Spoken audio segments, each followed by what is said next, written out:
Bonjour à toutes et à tous. À travers cette vidéo, nous allons corriger un exercice qu'on avait donné sur cette même chaîne Math Academy. C'était de déterminer le nombre de triangles qu'on voit dans cette figure ci-contre. Alors, pour ce faire, nous allons d'abord simplifier le problème.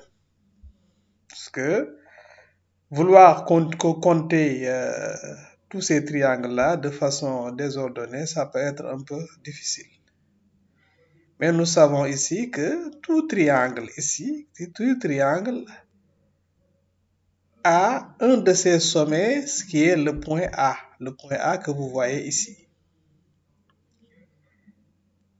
Voilà, donc c'est le point A. Maintenant, pour simplifier le problème toujours, nous voyons que pour un élève du premier cycle, il peut procéder ainsi, par le comptage, n'est-ce pas? Et pour un élève de terminale aussi, il peut aller beaucoup plus vite en utilisant des outils de comptage plus sophistiqués. D'abord, nous allons traiter l'exercice pour un élève du premier cycle. Alors donc, il va prendre le point A, le point B et le point C. Donc, on va simplifier donc la figure. Au lieu de considérer toute la figure, limitons-nous au niveau du triangle ABC. Avec ABC seulement, combien de triangles on compte ici? Combien de triangles on compte? Alors là, pour savoir combien de triangles on compte, nous pouvons mettre ici des points, c'est-à-dire le point R, le point S et le point T. Donc, pour les petits triangles, c'est-à-dire comme le triangle ABR, ce qu'on considère comme un petit triangle, il y a ABR, ARS, AST et ATC. Donc, vous voyez bien qu'il y en a 4 triangles. Maintenant, il y a aussi le triangle ABS, ce sont les triangles encore un peu plus grands. ABS, ART et ASC. Ça fait donc 3.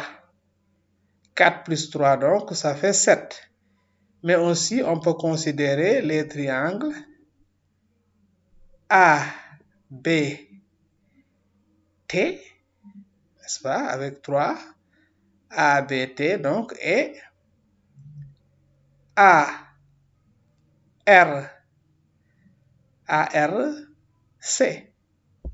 ABT et ARC, ça fait 2. Donc là, ce qui nous donne 9. Et ne pas oublier le triangle ABC. Donc avec ça, on peut compter 10 triangles. Mais c'est la même chose qui se répète. Là, on va considérer la figure AEF. Pour les mêmes raisons, on aura là également 10 triangles. Ensuite, on considère le triangle AGH. Là également, on aura 10 triangles. Et enfin, APQ. Là également, on aura 10 triangles. Donc, vous voyez 10 plus 10 plus 10 plus 10, 4 fois, ce qui va nous donner donc 40 triangles. Donc, c'est la réponse à cette question. Bien.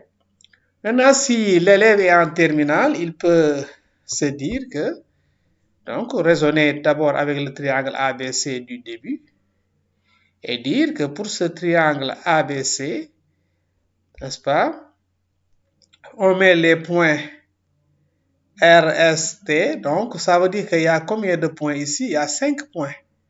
Donc c'est B, R, S, T et C. Et pour former un triangle, vous voyez que le sommet A est fixe. Il suffit donc de choisir 2 deux de ces points-là. À chaque fois qu'on choisit deux de ces points, avec le point A, ils vont former un triangle.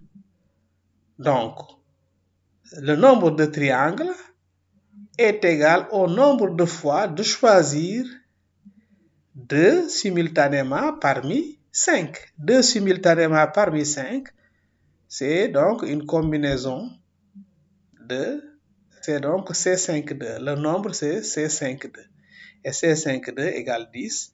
Et c'est la même chose qui se répète, n'est-ce pas, pour les triangles AEF, AGH et APQ. Et on fait la somme et on va trouver 40 triangles. Voilà donc, c'est la fin de cette vidéo. Merci de l'avoir suivi. Et à la prochaine pour une autre vidéo, Inch'Allah.